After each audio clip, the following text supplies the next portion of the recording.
Mudiad meithrin yn buddsoddi gyda Sefydliad Cymunedol Cymru ers ambell i flwyddyn erbyn hyn.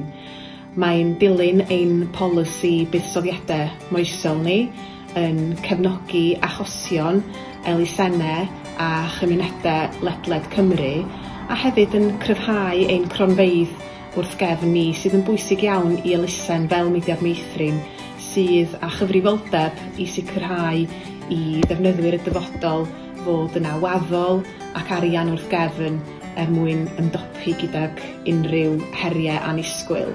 Felly mae'n braf iawn gallu darparu'r neges yma o gefnogaeth i Sefydliad Cymunedol Cymru.